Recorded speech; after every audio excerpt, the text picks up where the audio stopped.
बंदर का हृदय। किसी नदी के तट पर एक वन था।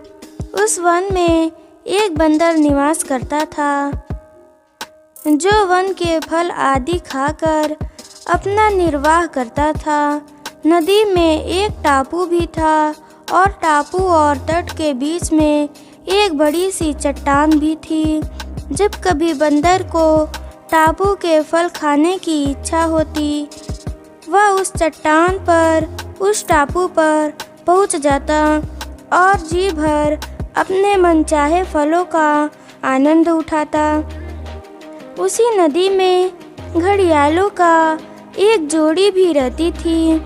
जब भी वह उस हिष्ट-पुष्ट बंदर को मीठे रसीले फलों का आनंद उठाते देखती, तो उसके मन में उस बंदर के हृदय को खाने की तीव्र इच्छा उठती।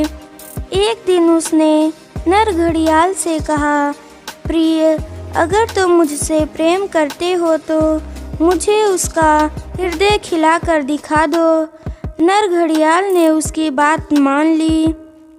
दूसरे दिन बंदर जैसे ही टापू पर पहुंचा, नर घड़ियाल टापू और तट के बीच के चट्टान के निचले हिस्से पर चिपक गया। वह बंदर एक बुद्धिमान प्राणी था। शाम के समय जब वह लौटने लगा और तट और टापू के बीच के चट्टान को देखा, तो उसे चट्टान की आकृति में कुछ परिवर्तन दिखाई पड़ा। उसने तत्काल समझ लिया कि जरूर कुछ गड़बड़ी है। तथ्य का पता लगाने के लिए उसने चट्टान को नमस्कारते हुए कहा, हे चट्टान मित्र, आज तुम शांत कैसे हो?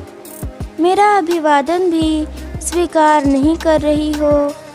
घड़ियाल ने समझा, शायद चट्टान और बंदर हमेशा बात करते रहते हैं, इसलिए उसने स्वर बदलकर बंदर के नमस्कार का प्रत्युत्तर दे डाला। बंदर की आशंका सत्य निकली। बंदर टापू में ही रुक तो सकता था, मगर टापू में उसके निर्वाह के लिए पर्याप्त आहार उपलब्ध नहीं था। जीविका के लिए उसका वापस वन लौटना अनिवार्य था। अतः अपनी परेशानी का निदान ढूंढते हुए उसने घड़ियाल से कहा, मित्र, चट्टान तो कभी बातें नहीं करती।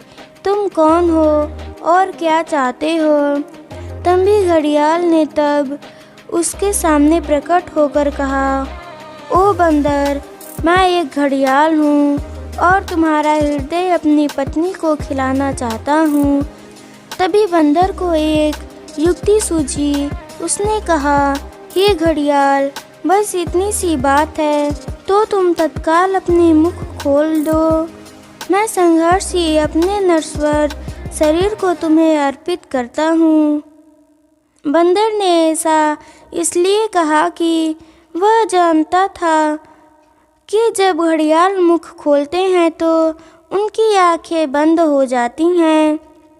फिर जैसे ही घड़ियाल ने अपना मुख खोला, बंदर ने तेजी से एक छलांग उसके सिर पर मारी और दूसरी छलांग में नदी के तट पर जा पहुंचा।